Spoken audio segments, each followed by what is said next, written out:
Hello नमस्कार साथियों, आप सभी का स्वागत है। आरपीएफ एसआई एंड कांस्टेबल का जो जीएस का प्रैक्टिस सेट नंबर 6 है। इस सेशन में आप सभी का स्वागत है। तो आप लोग जल्दी जल्दी से सेशन से जुड़ जाइए। उसके बाद हम लोग प्रैक्टिस सेट को कंटिन्यू करने वाले हैं। तो आप लोग बात बतलाइएगा, क्या मेरा ऑडियो वीडियो आप तक सब क्लियर पहुँच रहा है तो आप लोग थम्स अप करके जल्दी से बतलाइए। उसके बाद हम लोग क्लास को कंटिन्यू करते हैं। तो जल्दी जल्दी से बताइए, क्या ऑडियो वीडियो सब क्लियर है? तो चलिए, मैं बिना किसी देरी के क्लास को हम लोग अब स्टार्ट कर देते हैं। जैसे कि मैं आप सबको बतला दूं, जो न्यू स्टूडेंट है मैं उनको बतला दूं कि यहाँ पर क्वेश्चन जो है क्वेश्चन रहेगा। उसके बाद जो क्वेश्चन से रिलेटेड यहाँ पर जो टिप्स रहेगा उसको भी हम लोग देखते चलेंगे।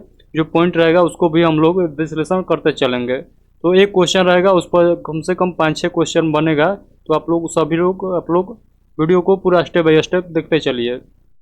पहला क्वेश्चन आप लोग पढ़िएगा, कर रहा है निम्नलिखित में से किस राज्य की भू सीमा नेपाल से जुड़ी नहीं है? तो आप लोग को बतलाना है, ऑप्शन के अकॉर्डिंग आप लोग को बतलाना है कि वो कौन सा है जो नेपाल के साथ सीमा अपना शेयर नहीं करता है। तो आप सभी को पता होगा वो झारखंड है। झारखंड जो है ये नेपाल के साथ नहीं लगा हुआ है, इसका बाउंड्री नेपाल के साथ नहीं लगा हुआ है।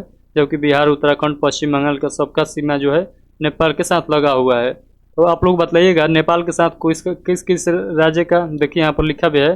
तो नेपाल के साथ देखिए इतने राज्य का जो है बाउंड्री लगा हुआ है, यानी सीमा साझा करता है नेपाल के साथ। इतने भारतीय राज्य जो है उत्तराखंड, उत्तर प्रदेश, बिहार, सिक्किम और पश्चिम बंगाल। तो आप लोग याद रखिएगा। तो चलिए हम लोग अगला क्वेश्चन को की ओर बढ़ते हैं। अगला क्वेश्चन देख लीजिएगा, कह रहा है निम्नलिखित में से कौन सी जल संधि अंडमान और निकोबार द्वीप समूह को अलग करती है? तो आप लोग को बतलाना है वो कौन सी डिग्री चैनल है जो अंडमान और निकोबार को अलग करती है, यानी दो भागों में बांटती है। तो आप सभी को पता होगा 10 डिग्री चैनल जो है, 10 डिग्री जल संधि जो है, ये अंडमान को निकोबार से अलग करता है। तो इस क्वेश्चन का right answer option number C हो जाएगा। और 9 डिग्री का हम लोग बात कर लें तो देखिए, जो 9 डिग्री चैनल है ये लक्षद्वीप को मनिकाय द्वीप से अलग करता है। तो आप लोग को इससे भी याद रखना है कि 9 डिग्री जो चैनल है ये लक्षद्वीप को मनिकाय द्वीप से अलग करता है। और 8 डिग्री जो चैनल है, 8 डिग्री चैनल को आप लोग देखिएगा, ये जो मिनिकाय है और मालदीव से अलग करता है। तो मिनिकाय को मालदीव से अलग कौन करता है? 8 डिग्री। 9 डिग्री लक्षद्वीप को मिनिकाय से अलग करता है, और जो 10 डिग्री है ये अंडमान को निकोबार से करता है। और जो ग्रेट चैनल है, ग्रेट चैनल आप लोग सुने होंगे नाम। तो ग्रेट चैनल जो है ये सुमात्रा द्वीप को निकोबार से अलग करता है। सुमात्रा द्वीप को निकोबार से अलग कौन करता है? तो ग्रेट चैनल। तो आप लोग इससे भी याद रखिएगा। और यहाँ पर देख लीजिएगा, पाक जो स्टेट है, पाक स्टेट जो है ये कहाँ है? तो भारत तमिलनाडु और श्रीलंका से अलग करता है। तो भारत और श्रीलंका के बीच कौन सा जल डमरू है? तो आप लोग बतलाइएगा पाक जल डमरू या पाक स्ट्रेट, आप लोग बतलाइएगा। तो चलिए हम लोग अगला क्वेश्चन देख लेते हैं। अगला क्वेश्चन है गुजरात से अरुणाचल प्रदेश के समय में डैश के समय का पश्चय अंतराल है। तो आप लोग को बतलाना है कि गुजरात और अरुणाचल प्रदेश के बीच में समय का कितना अंतराल होता है। तो आप लोग सभी लोगों को पता होगा 2 घंटा का अंतराल होता है, यानी 2 घंटा आगे पीछे समय चलता है। तो इस क्वेश्चन का राइट आंसर आप लोग क्या बतलाइएगा? ऑप्शन नंबर डी बतलाइएगा। तो चलिए हम लोग अगला क्वेश्चन देख लेते हैं। अगला क्वेश्चन देखिएगा, कह रहा है इनमें से कौन सा जलडमरू मध्य भारत के तमिलनाडु को श्रीलंका से मन्नार से पृथक करता है? तो आप लोग को मैं अभी अभी बतलाया हूँ, जो पाक जलडमरू है ये जो जो पाक जलडमरू है ये भारत को श्रीलंका से अलग करता है। तो आप लोग याद रखिएगा। आप लोग यहाँ पर पॉइंट देख लीजिएगा, ये पॉइंट को भी आप लोग याद रखिएगा। ये सुंडा जो है सुमात्रा और जावा द्वीप को अलग करता है। जो यहाँ पर आप लोग देख लीजिएगा, हडसन जो है हडसन की खाड़ी में एवं अटलांटिक महासागर के बीच है। तो आप लोग ये याद रख लीजिएगा। चलिए हम लोग अगला क्वेश्चन को देख लेते हैं। अगला क्वेश्चन नंबर 5 कर रहा है भारत की दूसरी लंबी मुख्य भूतट रेखा इनमें से किस राज्य में है? तो आप लोग को बतलाना है कौन से राज्य में है। तो आप सभी को पता होगा, ऑप्शन नंबर बी हो जाएगा, आंध्र प्रदेश। भारत की जो दूसरी लंबी मुख्य भूतट रेखा जो है इनमें से किस राज्य में है? तो आंध्र प्रदेश हो जाएगा इस क्वेश्चन का राइट आंसर। पहला पर कौन है? तो आप सभी को पता होगा, यानी पहला पर जो है तटीय रेखा सबसे ज़्यादा किसका है? तो आप सभी को पता होगा गुजरात का है। और उसके बाद आप लोग बतलाइएगा आंध्र प्रदेश। तो इस क्वेश्चन का राइट हो जाएगा आंध्र प्रदेश। और यहाँ पर देख लीजिए गुजरात का जो तटीय क्षेत्र है वो है 1214.7 किलोमीटर, और इसका जो लगभग है, जो आंध्र प्रदेश का लगभग जो है 974 किलोमीटर तटीय रेखा की लंबाई है। तो जो यहाँ पर देखिएगा भारत का समुद्री तट रेखा जो है ये कितने राज्यों से लगता है, तो 9 राज्य जो है ये तटीय क्षेत्र से लगा हुआ है, जुड़ा हुआ है। तो आप लोग ये भी बात को याद रखिएगा। और मैं बतला दूं कि वो कौन कौन से राज्य है जो समुद्री रेखा मतलब समुद्री तटीय रेखा पर स्थित है, तो आप लोग बताइएगा। सीक्वेंस में याद करते चलिए, मैं आप लोग को बता दूं, अगर नोट डाउन कर रहे हैं तो नोट डाउन कर लीजिएगा, मैं आराम से बतला रहा हूँ। पहले आप लिखिएगा गुजरात, उसके बाद आप लोग लिखिएगा, गुजरात के बाद हो जाएगा महाराष्ट्र, महाराष्ट्र के बाद आप लोग लिखिएगा गोवा, गोवा के बाद आप लोग लिखिएगा कर्नाटक, कर्नाटक के बाद केरल, और केरल के बाद तमिलनाडु, तमिलनाडु के बाद आप लोग लिखिएगा आंध्र प्रदेश, आंध्र प्रदेश के बाद उड़ीसा, और उड़ीसा के बाद पश्चिम बंगाल। ये 9 गो राज्य है जो समुद्री तट से जुड़ा हुआ है। तो चलिए हम लोग आगे की क्वेश्चन को देख लेते हैं। अगला क्वेश्चन पढ़िएगा, कह रहा है वेदों का इनमें से कौन सा अंग जटिल शब्द के अर्थ एवं व्याख्या के लिए प्रसिद्ध है। तो आप लोग को बतलाना है वो कौन सा अंग है। तो आप लोग ऑप्शन नंबर डी बतलाइएगा, निरुक्त। निरुक्त यानी निरुक्त इस क्वेश्चन का राइट आंसर हो जाएगा। तो चलिए हम लोग अगला क्वेश्चन देख लेते हैं। अगला क्वेश्चन है धनुर्वेद यजुर्वेद का उपवेद है। तो आप लोग को बतलाना है धनुर्वेद जो है यजुर्वेद का, धनुर्वेद और यजुर्वेद का उपवेद है। तो आप लोग को बतलाना है इसका संबंध निम्न में से किससे है। तो इस क्वेश्चन का राइट आंसर आप लोग बतलाइएगा युद्ध कौशल से, युद्ध कौशल से इसका संबंध है। तो इस क्वेश्चन का राइट आंसर आप लोग याद रखिएगा, ऑप्शन नंबर डी हो जाएगा। अगला क्वेश्चन पढ़िएगा, कह रहा है आर्य संस्कृति के सर्वोच्च काल में गंगा घाटी के प्रथ जनपद जो संख्या में डैश थे महाजनपद बन गए हैं। तो आप लोग को बतलाना है कितने महाजनपद बन गए हैं। तो 16 हो जाएगा इस क्वेश्चन का राइट आंसर, यानी ऑप्शन नंबर ए इसका बिल्कुल राइट आंसर हो जाएगा। तो चलिए हम लोग अगला क्वेश्चन देख लेते हैं। यहाँ पर आप लोग पॉइंट याद रखिएगा, जो जनपद है ये 16 जनपद में बटा है। आप लोग को अंकुतर निकाय, भगवती सूत्र आप लोग सब यहाँ पर पढ़ लीजिएगा। तो चलिए हम लोग आगे देखते हैं। तो देखिए यहाँ पर जो है यहाँ पर मेंशन किया गया है, तो आप लोग देख लीजिए 16 जो अंग है वो कौन कौन सा है। तो पहले देखिएगा अंग का राजधानी यहाँ पर देखिएगा महाजनपद है, और यहाँ पर राजधानी दिया गया है। तो अंग का जो है चंपा है, मगध का गिरिजवर या राजगिरी है, काशी का वाराणसी, बत्तस का कौशाम्बी, और वज्जी का हो जाएगा वैशाली, और कौशल का हो जाएगा श्रावस्ती, और अवंती का हो जाएगा उज्जैन या महिषोमत, और मल का जो हो जाएगा कुशावती हो जाएगा। तो ये आप लोग याद रख लीजिएगा, 16 का 16 आप लोग याद रख लीजिएगा। तो यहाँ पर आप लोग पढ़ लीजिएगा, 16 को नोट डाउन कर लीजिएगा। चलिए हम लोग आगे क्वेश्चन को देख लेते हैं। अगला क्वेश्चन पढ़िएगा, क्वेश्चन नंबर 9 है, करें निम्नलिखित विकल्पों में से गलत जोड़ी का चयन करें। तो आप लोग को बतलाना है गलत जोड़ी कौन है इसमें। तो इस क्वेश्चन का राइट आंसर आप लोग बताइए क्या हो जाएगा। बिंबिसार हो जाएगा। बिंबिसार गुप्त वंश से संबंधित नहीं है, श्रीगुप्त बिंबिसार से संबंधित है। तो आप लोग ऑप्शन नंबर बी इस क्वेश्चन का राइट आंसर लगाइएगा। तो इस क्वेश्चन का राइट आंसर जो हो जाएगा ऑप्शन नंबर बी हो जाएगा।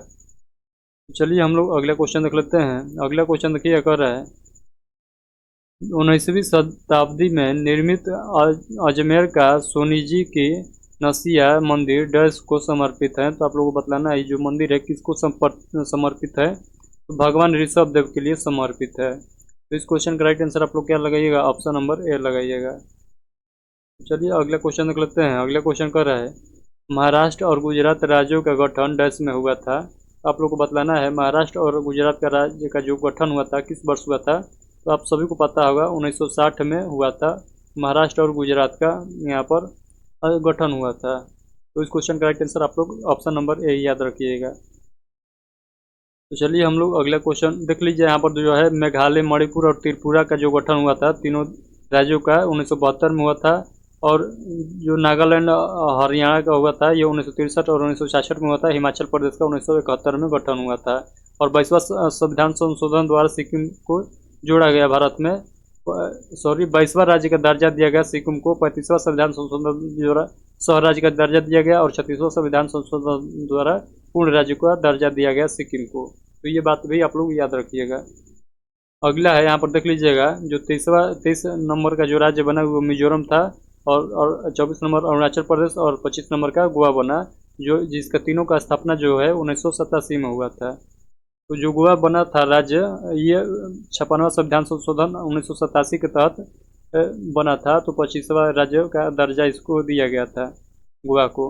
और यहाँ पर देखिएगा 26वां जो राज्य बना था छत्तीसगढ़, और 27वां जो बना था उत्तराखंड, और 28वां झारखंड बना था। तो ये तीनों एक साथ बना था और 2000 में इसका गठन हुआ था। तो अलग अलग डेट है, लेकिन सन सभी का सेम है तीनों का। और ये याद रखिएगा, जो 29वां राज्य बना था तो ये हो जाएगा 2 जून 2014 को तेलंगाना बना था आंध्र प्रदेश से अलग होकर। तो आप लोग इतना बात को आप लोग याद रखिएगा। चलिए हम लोग अगला क्वेश्चन को देख लेते हैं। कह रहा है, भारतीय संविधान के निम्नलिखित में से किस अनुच्छेद में लिखा है कि भारत अर्थात इंडिया राज्यों का संघ है। तो आप लोग जैसे ही आर्टिकल पहला पढ़िएगा, आर्टिकल का जैसे ही आप लोग स्टार्ट कीजिएगा, तो आप लोग को सबसे पहले यही बात मिलेगा कि जो हमारा देश है ये राज्यों का संघ है, राज्यों का संघ है। तो आप लोग यही बात आप लोग को मिलेगा, यानी यूनियन ऑफ स्टेट का बात किया गया है आर्टिकल नंबर 1 में। और उसी में कहा गया है कि हमारा जो देश का कुल टोटल राज्य 28 है और 8 केंद्र शासित प्रदेश है, उसी में जिक्र है। तो आप लोग याद रखिएगा। तो चलिए हम लोग अगला क्वेश्चन को देख लेते हैं। अगला क्वेश्चन देखिएगा, कर रहा है, भारतीय संविधान के अनुच्छेद 371A में निम्नलिखित में से किस राज्य के लिए विशेष प्रावधान का उल्लेख किया गया है। तो आप लोग को बतलाना है। तो 370 के ए में किस राज्य के लिए विशेष प्रावधान दिया गया है। तो आप लोग बतलाइएगा नागालैंड। तो नागालैंड के लिए विशेष प्रावधान था। और 370 आर्टिकल का विशेष प्रावधान किस राज्य से था। तो आप लोग बताइएगा गुजरात, जम्मू कश्मीर से था। तो जिसे वो हटा दिया गया है। तो आप लोग ये बात भी आप लोग याद रखिएगा, 370 अब हट चुका है। अगला क्वेश्चन देखिएगा, क्वेश्चन नंबर 14 है। कह रहा है, संघ सूची, राज्य सूची और समवर्ती सूची भारतीय संविधान की किस अनुसूची में शामिल है। तो आप लोग को बतलाना है वो कौन सी अनुसूची है जिसमें ये तीनों सूची आती है। तो आप लोग को बतलाना है वो कौन सी अनुसूची है। तो आप सभी को पता होगा वो कौन सी अनुसूची है, 7वीं अनुसूची। 7वीं अनुसूची में संघ, राज्य और समवर्ती सूची तीनों सूची को शामिल किया गया है। तो आप लोग ये बात को भी याद रखिएगा। और 8वीं अनुसूची में आप लोग जानते हैं कि 22 भाषाओं का जिक्र किया गया है। तो 22 भाषा 8वीं अनुसूची में है। चलिए हम लोग आगे देख लेते हैं। 10वीं अनुसूची में आप लोग जानते हैं दल बदल कानून है, तो उससे भी आप लोग याद रखिएगा। 15वां क्वेश्चन देखिए, कर रहे, संविधान में केंद्र और राज्यों के बीच शक्तियों के डैश सूचियों के रूप में दर्शाया गया है। तो कितने सूची के रूप में दर्शाया गया है। तो अभी हमने क्वेश्चन देखा 3 सूची है। तो आप लोगों ने कौन कौन सा सूची देखा, समवर्ती सूची, संघ सूची और राज्य सूची, तीनों सूची को देखा। तो वही उसी का बात कर रहा है इस क्वेश्चन में। तो ये क्वेश्चन का right answer option number C हो जाएगा। मैं बता दूं, संघ सूची पर जो कानून बनाएगा वो केंद्र सरकार बनाएगा, और राज्य सूची पर राज्य सरकार बनाएगा, और जो समवर्ती सूची है उस पर दोनों के सहमति से कानून बनेगा। और जो नया कानून आएगा जो इन सब समिति में नहीं रहेगा, सूची में नहीं रहेगा, तो वो जाएगा केंद्र के पास। तो आप लोग ये बात भी याद रखिएगा। अगला क्वेश्चन पढ़िएगा, 16 नंबर क्वेश्चन है, निम्नलिखित में से कौन से राज्य पाकिस्तान की सीमा से सटे हुए हैं। तो आप लोग को ऑप्शन में बतलाना है वो कौन कौन से राज्य है जो पाकिस्तान की सीमा से सटे हुए हैं। तो आप लोग जैसे मैप देखिएगा तो गुजरात भी सटा हुआ है, गुजरात पाकिस्तान सटा हुआ है, पंजाब भी सटा हुआ है, राजस्थान भी सटा हुआ है, लेकिन हरियाणा नहीं सटा हुआ है। तो हरियाणा को आप लोग काट दीजिएगा। तो आप लोग इसका राइट आंसर क्या बताइएगा, ABC, यानी ऑप्शन नंबर जो बी लिखा है इसमें जो ABC का जिक्र किया गया है, इसलिए हम लोग ऑप्शन नंबर बी का करेक्ट आंसर टिक लगाएंगे। देखिए जो पाकिस्तान से हमारा भारतीय राज्य जो सटा हुआ है वो है, देखिए पंजाब, गुजरात और राजस्थान 3 गो राज्य हो जाएगा। और यूटी यानी यूनियन टेरिटरी पूछेगा, केंद्र शासित प्रदेश, तो जम्मू कश्मीर एवं लद्दाख। तो आप लोग ये बात को भी नोट डाउन कर लीजिएगा। अगला क्वेश्चन कर रहा है, 2011 की जनगणना के अनुसार भारत की सर्वाधिक जनसंख्या निम्न में से किस क्षेत्र में नियोजित है। तो आप लोग को बतलाना है किस क्षेत्र में सबसे ज़्यादा जनसंख्या नियोजित है। तो आप लोग को सभी लोग को पता होगा तृतीय सेक्टर में सबसे ज़्यादा यहाँ पर जो जनसंख्या नियोजित है। तो आप लोग ये बात याद रखिएगा। और यहाँ पर प्राथमिक सेक्टर में देखिएगा, यानी प्रथम क्षेत्र में देखिएगा, प्राथमिक क्षेत्र में देखिएगा तो कृषि एवं खनन एवं मत्स्य पालन से संबंधित विषय वो रखा गया है। और यहाँ पर तृतीय क्षेत्र में सेवा क्षेत्र भी कहते हैं तृतीय क्षेत्र को। तो आप लोग इसे भी याद रखिएगा। और द्वितीय क्षेत्र को हम लोग विनिर्माण उद्योग के नाम से भी जानते हैं, जहाँ पर मशीन से काम किया जाता है, वो विनिर्माण यानी वित्तीय क्षेत्र के अंतर्गत आ जाएगा। तो इस क्वेश्चन का राइट आंसर आप लोग क्या बतलाइएगा। तो इस क्वेश्चन का राइट आंसर क्या पूछा है, तो देखिएगा इसकी जनगणना के अनुसार भारत की सर्वाधिक जनसंख्या निम्न में से किस क्षेत्र में नियोजित है। तो इस क्वेश्चन का राइट आंसर आप लोग क्या बतलाइएगा, ऑप्शन नंबर डी यानी प्राथमिक क्षेत्र में। तो देखिए सबसे ज़्यादा हमारे देश का जो जनसंख्या है वो प्राथमिक क्षेत्र में यानी कृषि में हमारे देश की जनसंख्या अधिकांश लगा हुआ है। तो सर्वाधिक जनसंख्या जो है कृषि में लगा हुआ है, इसीलिए हम लोग प्राथमिक सेक्टर इसका राइट आंसर लगाएंगे। यहाँ पर मेरा बुझा रहा है कि टिक लगवा दिया था शुरू में क्वेश्चन का मैं ए है, तो ये नहीं होगा क्योंकि इसका right answer option number D होगा यानी प्राथमिक क्षेत्र होगा। ये मैं क्वेश्चन ध्यान नहीं दिया हूँ, पढ़त पढ़त लगा दिया हूँगा। तो इस क्वेश्चन का जो राइट आंसर हो जाएगा ऑप्शन नंबर डी हो जाएगा। अगला क्वेश्चन देखिएगा 18 नंबर क्वेश्चन है, भारतीय इस्पात प्राधिकरण लिमिटेड डैश का एक उदाहरण है। तो आप लोग को बतलाना है किसका उदाहरण है। तो सार्वजनिक क्षेत्रक उद्योग का उदाहरण है यानी ऑप्शन नंबर बी इस क्वेश्चन का राइट आंसर हो जाएगा। अगला क्वेश्चन देखिएगा क्वेश्चन नंबर 19 से कर है, निम्नलिखित में से कौन सा असंगठित क्षेत्र का एक उदाहरण है।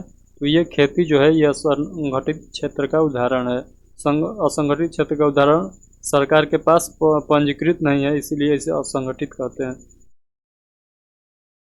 अगला क्वेश्चन देखिएगा जो 20 नंबर क्वेश्चन है, कर क्षेत्र भारत में कृषि के बाद दूसरा सबसे बड़ा नियुक्त क्षेत्र है। तो आप लोग को बतलाना है वो कौन सा है। तो वो वस्त्र क्षेत्र है। तो इस क्वेश्चन का right answer option number D हो जाएगा। चलिए अगला क्वेश्चन देख लेते हैं। अगला क्वेश्चन है, निम्नलिखित में से उस उद्योग का चयन करें जिसमें माल का उत्पादन उत्पादक के घर में होता है। तो आप लोग को बतलाना है इस क्वेश्चन का राइट आंसर, मतलब जो क्वेश्चन कर रहा है ये किस क्षेत्र के अंतर्गत आएगा। तो आप लोग को बतलाना है इस क्वेश्चन का राइट आंसर। आप लोग क्या कीजिएगा कि कमेंट बॉक्स में आप लोग को बतलाना है। ये वीडियो जैसे ही लाइव खत्म होता है तो आप लोग क्या कीजिएगा, वीडियो के जस्ट ऑफलाइन कमेंट बॉक्स में जाइएगा, वहाँ पर इसका आंसर आप लोग बतलाइएगा। तो आज का सेशन यहीं पर एंड करना होगा हम लोग को, क्योंकि क्वेश्चन समाप्त हो चुका है। तो आप लोग बतलाइएगा क्या आप लोग को क्वेश्चन पूरा समझ में आ रहा है, और कोई कहीं गलती हो जा रहा है तो आप लोग अपने से समझ लीजिएगा, क्योंकि बोलने में इधर उधर हो जाता है। तो आप लोग ज़्यादा उस पर जोर मत दीजिएगा। तो जो नया स्टूडेंट है मैं उनको बतलाता हूँ फिर से आप लोगों को, आरपीएफ का जो है कांस्टेबल का एसआई का जो प्रैक्टिस सेट हम लोग लगा रहे हैं, तो इसका जो ऑलरेडी 1 से 5 तक प्रैक्टिस सेट हो चुका है। अगर आप लोग अभी तक नहीं लगाए हैं तो आप लोग जाइए चैनल पर, प्लेलिस्ट में उपलब्ध है, तो आप लोग वहाँ से लगा लीजिएगा। और देखिए मैं किसी वीडियो में ये बात नहीं बोलता हूँ कि मेरे चैनल को सब्सक्राइब करो। अगर आप लोगों को वीडियो पसंद आएगा तो आप लोग ऑटोमेटिक सब्सक्राइब चैनल को कर ही लीजिएगा, क्योंकि पढ़ने वाला लड़का अगर कंटेंट उसको बढ़िया लग रहा है तो वो सब्सक्राइब करेगा ही। तो आप लोग हमारे चैनल को सब्सक्राइब जरूर कर लीजिएगा, मैं आज बोल रहा हूँ। तो चलिए मिलते हैं इसके नेक्स्ट वीडियो में, यानी प्रैक्टिस सेट नंबर 7 में मिलते हैं। तब तक के लिए आप सभी से विदा लेते हैं। तब तक के लिए आप सभी को बहुत बहुत धन्यवाद।